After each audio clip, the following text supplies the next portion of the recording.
Statistika liecina, ziemas laikā katru dienu vidēji 6 līdz 7 cilvēki Rīgas reģionā gūst dažādus pakāpes apsaldējumus. Ārsti atzīst, no apsaldējumiem cilvēki var izvairīties. Tautā izplatītas dažādas metodes, kā augstajās ziemas dienās sasildīties. Kārtīgi vilnas cimdi, vilnas zeķes, un vakaros man ļoti patīk, lai sasildītos ar ingvertēju ar medu. Dzeram krasvīnu. Caulārītis palīdz. Zārzmēm pasildīties aizvāk? Nē, jau cimdi īstenībā un saula palīdz sasildīties cepura. Lai iegūtu apsaldējumus, nav jāpavada ārā ilgas stundas, pietiek ar 11 minūtēm. Sekas nopietniem apsaldējumiem var būt ļoti traģiskas, atsevišķu ķermeņu daļu amputācija vai pat nāve.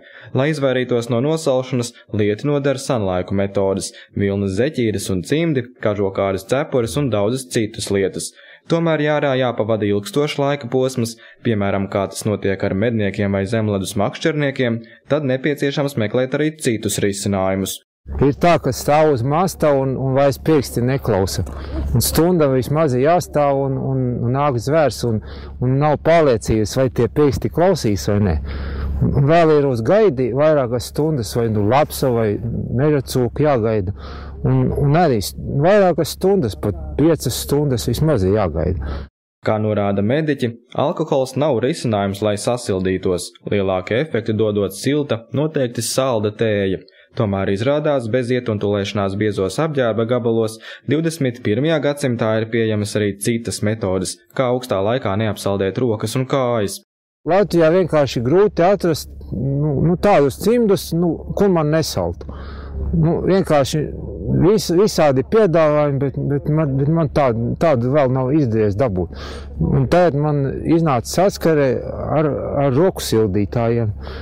Un es arī viņus sāku lietot, un es esmu ļoti apmierināts. Šādi roku un pēdu sildītāji, kas savu funkciju sāk pildīt brīdī, kad tie saskaras ar gaisu, arvien iecienītāk kļūst arī slēpotāju vidū, kuriem augstumā nākas pavadīt pat vairākas stundas. Sildītāji esot veidoti no dabīgām vielām, un to iedarbības ilgums esot pat vairāk kā 7 stundas. Žagarkalnā sastapties slēpotāji Mārtiņš un Edgars atzīst, ka nav gaidījuši, ka roku un pēdu sildītāji varētu dot tik patīkamu efektu. Viņi norāda, sajūtas tādas, ka rokās tiek turēts tējas maisiņš vai sēdēts automašīnā ar apsildāmajiem krēsliem. Forši no laimes, jā. Augstājiem kaut kāds līdzīgs apsildāmajiem beņķiem. Jocīgi, es saku, ka tējas maisiņš rokā. Jā, es ir teikt, ka maisiņš rokā. Tās aptuveni kaut kāds ko apoju un liek, lai izžūt. Ja atgriežoties mājās, tomēr jūtat, ka ir augsti, noteikti nevajag uzreiz mesties iekšā karstā vannā vai dušā. Sasilšanai jānotiek pakāpeniski. Ieteicamāk ir ietīties siltā pledā un iedzert karstu saldu tēju un tikai pēc tam doties mērcēties ūdenī. Noteikti nosalšās vietas nevajag berzēt.